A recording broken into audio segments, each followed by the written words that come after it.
प्रभावी होता है। अणुत्वं गुणो यद्यपि तैले वाते च अस्ति तथापि यह प्रभावः सूक्ष्म अवयव संबंधम तैलम स्नेहादीना वातम जयति।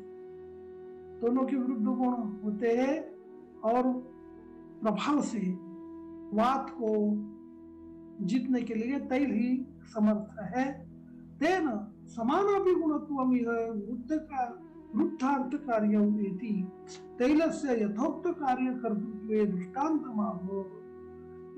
उदाहरण दिया है मूले इत्यादि। मूल दृष्टान्तेन च अनुवासनेन साक्षात् तर्पणीयस्य गुदस्य देह मूलत्वं दर्शयति। देह का मूल गुद है ऐसा यहाँ पर लिखा है। उक्तम ही पराशरे मूलम गुदम शरीरस्य शिराः तत्र प्रतिष्ठिताः सर्वं शरीरं पुष्णन्ति मूर्धानं यावदाश्रितः। तो गुद शरीर का मूल है और गुद में दिया हुआ औषध मूर्धा तक जाता है।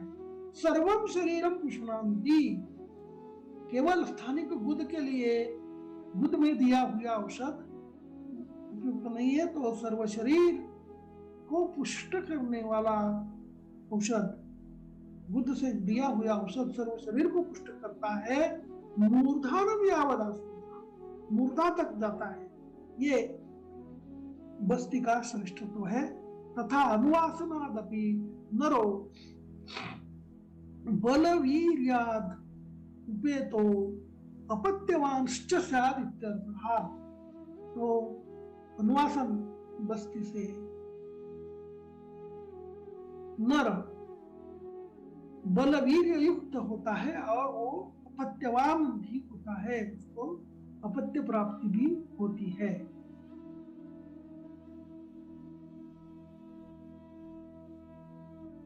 तो निरुह यह शोधन बस्ती है, तो अनुवासन यह शमन बस्ती है। अनुवासन अपि न दुष्यति, यानी बस्ती प्रत्यागम नहीं हुआ तो जिसमें दोष बढ़ते नहीं है, ऐसा यह प्रकार है। तो अनुवासन बस्ती शरीर में रहती है, 12 तक भी रहती है और उससे दोष बढ़ते नहीं है।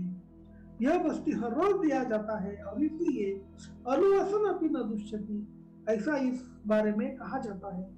इसका कार्य वात का अधिष्ठान होने वाले पक्वाशय पर मुख्यता होने के कारण मूले निषिक्त ऐसा प्रयोग किया है।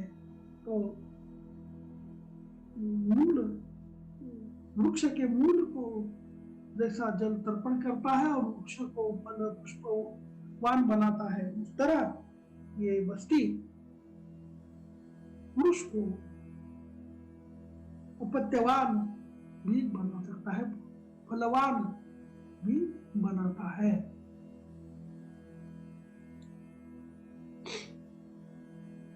और भी बस्ती के गुण बताए हैं। जपा मैडम पढ़ो।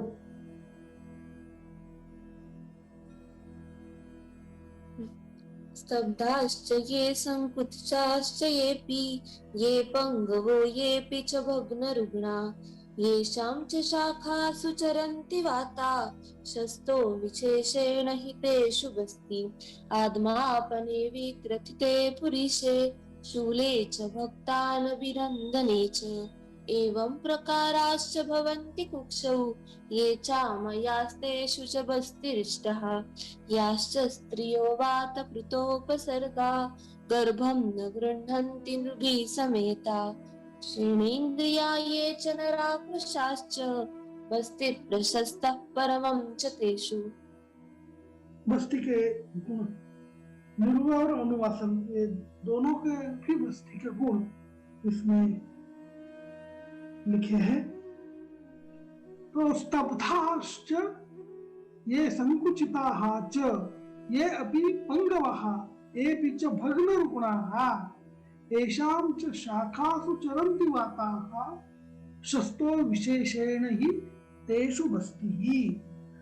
जिस रोगियों में अंग वात विकारग्रस्त हो जाते हैं, सिकुड़ जाते हैं या पंगु हो जाते हैं, जिनकी हड्डी टूट जाती है जिनके शरीर में पीड़ा होती है या जिनके हाथ पैर पर में प्रकुपित वायु संचरण करता है।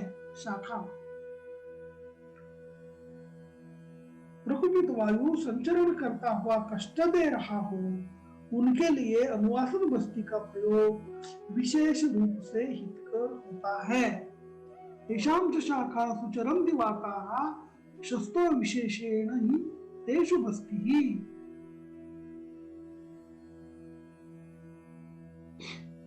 आत्मापने विग्रथिते पुरुषे शूले च भक्तान् अभिनन्दने च एवं प्रकाराश्च भवन्ति पुक्षौ ये च आमयाः तेषु च बस्तिरिष्टः। तो पहले अनुवासन बस्ती कहाँ उपयुक्त होता है ये लिखा है और बाद में आस्थापन बस्ती के बारे में अभी लिखा है। तो जिनके उदर में वायु भर जाता है, आत्मापने, मन में गांठें पड़ जाती है, विग्रथिते पुरुषे,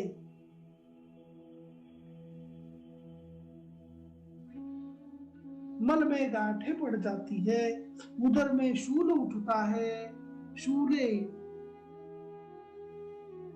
उदर शूल, और भोजन में रुचि न होती है, भक्तान अभिनंदने च, भोजन में रुचि न होती हो, इसी तरह के अन्य कोई रोग उदर में उत्पन्न हो गए हो, उनके लिए बस्ती का प्रयोग करना लाभकर होता है। वहां ज्यादा तो इस अवस्था में स्थापन और कभी कभी अनुवासन, ये दोनों का भी प्रयोग लाभकर होता है। और आगे एवं प्रकाराश्च भवन्ति पुक्षौ ये च आमयाः तेषु बस्तिः इष्टः।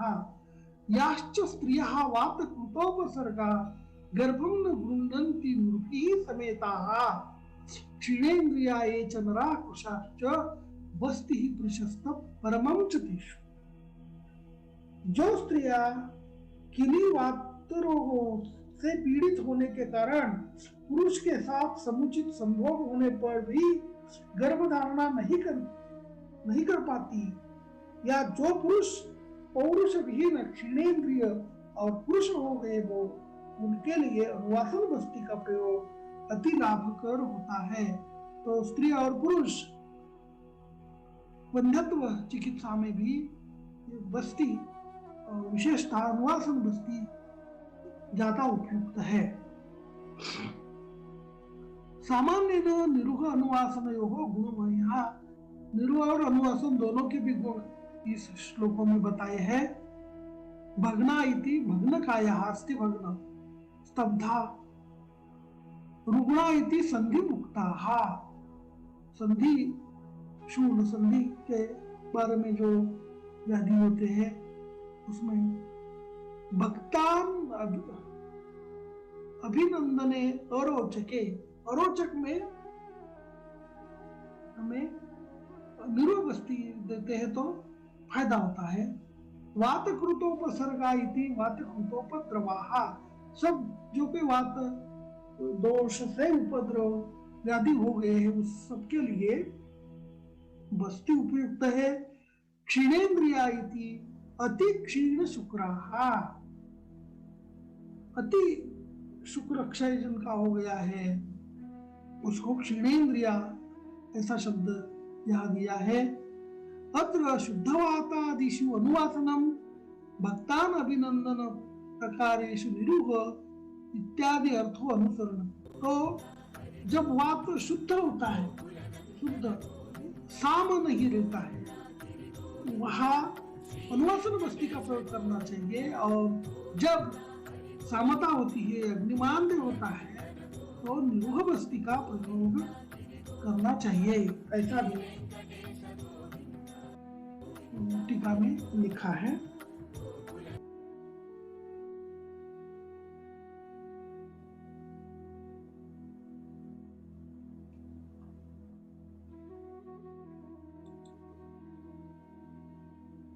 पढ़िए जपा जी। हाँ सर। उष्णाभिभूतेषु वदन्ति शीतात् शीताभिभूतेषु तथा सुपुष्णान् तत्प्रत्यनीकौषधसम्प्रयुक्तान् सर्वत्र बस्तिं प्रविभज्य युञ्जात्। सम्प्रति केषु च कश्च बस्तिः इति प्रश्नस्य उत्तरम्। बस्ती किसको देना है, ये जो छठा प्रश्न है उसके उत्तर यहाँ है।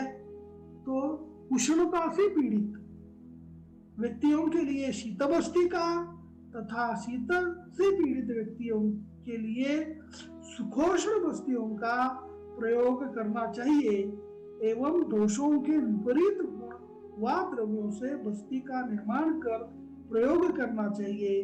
इस तरह रोगानुसार कल्पना कर बस्ती देनी चाहिए। तो रुग्ण में कौन से गुण बड़ा है ये देखकर उसके विपरीत गुण युक्त द्रव्यों का बस्ती देना चाहिए। उष्णाभिभूतेषु वदन्ति शीतात् शीताभिभूतेषु तथा सुखोष्ण, सुखोष्ण ज्यादा उष्ण नहीं देना चाहिए।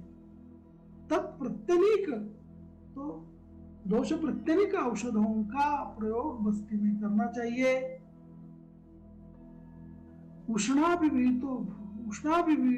उष्णाभिभूते तथा शीताभिभूते इति वक्तव्ये तेन सर्वत्र इति करोति तेन स्निग्ध वृक्ष गुरु लघु अभिभूते अपि तद विपरीत औषध संपादितो बस्तिर्देय इति दर्शयति। तो शीत उष्ण द्रव्यों का वर्णन किया है। वृक्ष स्निग्ध गुरु लघु वगैरह के बारे में भी यही नियम है। ये टीका में बताया कि स्निग्ध वृक्ष, शीत और उष्ण का उदाहरण दिया है, लेकिन स्निग्ध और वृक्ष के बारे में भी स्निग्ध गुण ज्यादा है तो वृक्ष गुण का प्रयोग से बस्ती देनी चाहिए, वृक्ष गुण ज्यादा है तो स्निग्ध द्रव्यों का प्रयोग करना चाहिए। ये यहाँ बताया है। आगे पढ़िए।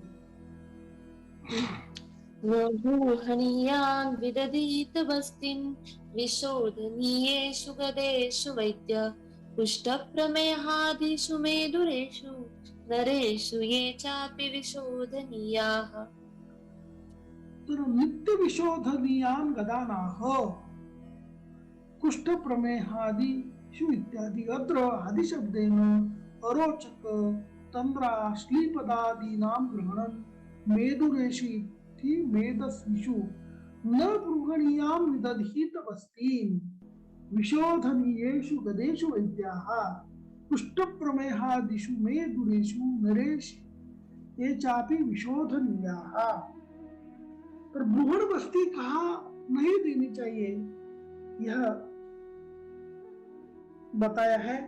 तो कुष्ठ प्रमेह आदि के रोगियों में और मेदस्वी पुरुषों में जो रोग शोधन करने योग्य हो उनमें भ्रूण बस्तियों का प्रयोग नहीं करना चाहिए। तो कहा शोधन बस्ती कुष्ठ प्रमेह आदि रोगों में देना है, भ्रूण बस्ती नहीं देना है, ये यहाँ लिखा है।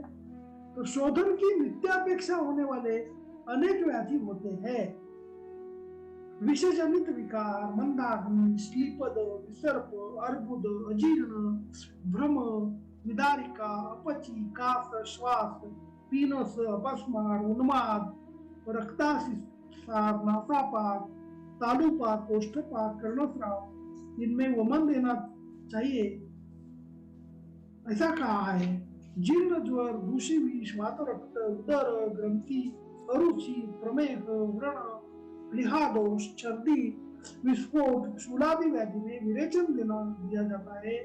इन सभी व्याधि में शोधन अपेक्षित होने के कारण इस रोग में भ्रूण बस्ती देना योग्य नहीं है। तो ये जो रोगों की लिस्ट दी है उसमें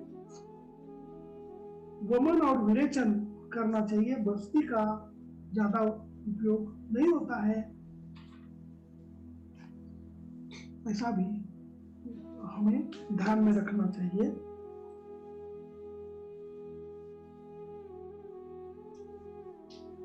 भ्रूण बस्ती तो विशेषतः तैल बस्ती। पढ़िए आगे। क्षीणक्षतानां न विशोधनीयात् न शोषिणां नो वृषदुर्बलानां न मूर्छितानां न विशोधतीनां येषां च दोषेषु निबद्धमायु। पहले श्लोक में तैल बस्ती का निषेध किया है और अभी इस श्लोक में निरोह बस्ती का निषेध किया है। निरोह बस्ती कहाँ नहीं देनी है, यह हमें इस श्लोक में समझता है। क्षीण क्षतानाम न विशोधनीयान न शोषिणाम न वृषदुर्बलानाम न मूर्छितानां न विशोधितानां तेषां च दोषेषु निबद्धम् आयुः। क्षीणक्षतानां न इति क्षीणाः राजयक्ष्मी प्रभूतयोर्न्याः। तो राजयक्ष्मा से जो अधिक दुर्बल हो गए हैं, क्षीण हो गए हैं, उसमें नहीं देना है। विशोधनीयान इति अपकर्षण कारकान तेषां च दोषेषु निबद्धम् आयुः इति ये संशोधन ऋणमात्रेण एव प्राणां जगति। तो जो दुर्बल हो गए हैं उसमें दोष के साथ थोड़ा प्राण रहता है, और जब